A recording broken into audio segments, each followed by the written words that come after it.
Olá pessoal, estamos aqui então para responder as dúvidas da aula ao vivo, da nossa primeira aula.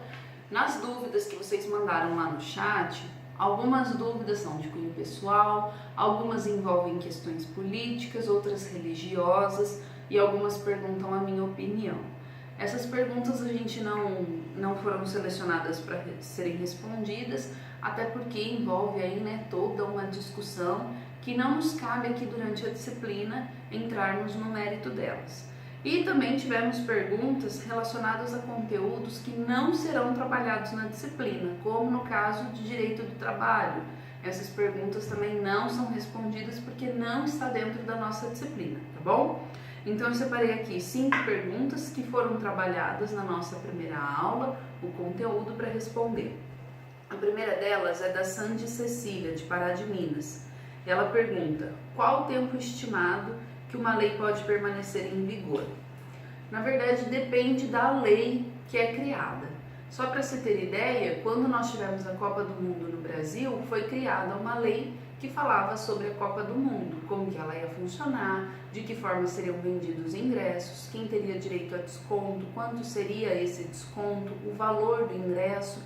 Então não tem um prazo específico, não há um tempo mínimo, depende do objeto que está colocado naquela lei para dizer quanto tempo ela vai durar.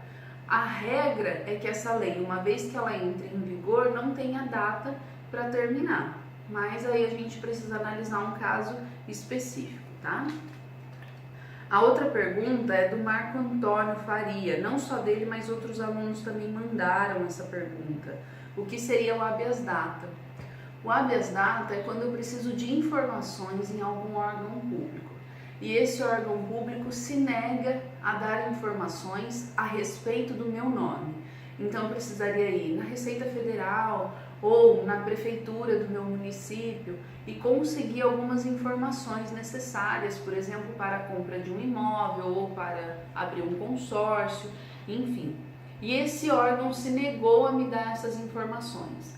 Para isso eu vou entrar então com essa ação de habeas data e esse órgão será obrigado perante a lei a me fornecer essas informações, porque tudo que envolve a minha pessoa eu tenho direito de saber, tá?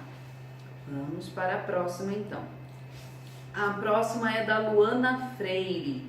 Ela perguntou: fiquei na dúvida, nós que temos mais de 18 anos e adquirimos a capacidade para fazer o que bem entender dentro das normas, seríamos, no caso, absolutamente capaz ou plenamente capaz? Na verdade, eu posso usar qualquer uma dessas duas terminologias, porque eu estou falando da capacidade.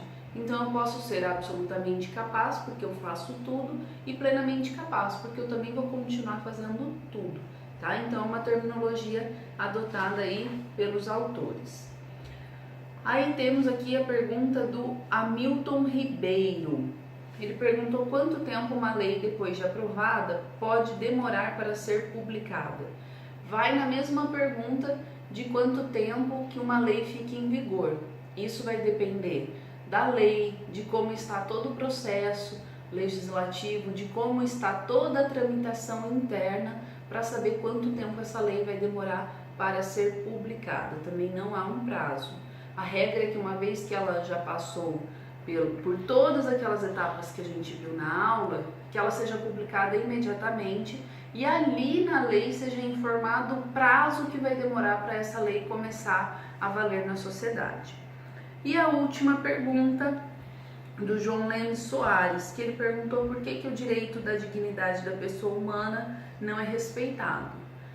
O direito da dignidade da pessoa humana, mesmo ele estando na Constituição Federal, ele não é respeitado porque o Estado, enquanto essa máquina administrativa, não consegue atender a todos. Ele não tem condições, tanto financeiras quanto administrativas, de atender a toda a coletividade.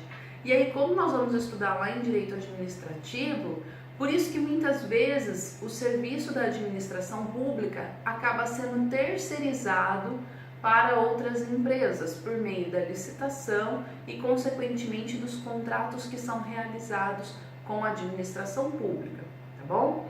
Então essas foram algumas perguntas selecionadas aí da nossa primeira aula ao vivo. Eu espero ter ajudado e respondido um pouco, né, dado aí mais um norte do que nós trabalhamos e como devemos entender todo esse processo legislativo, o direito como um todo, e espero contar com a sua participação na nossa segunda aula. Até mais!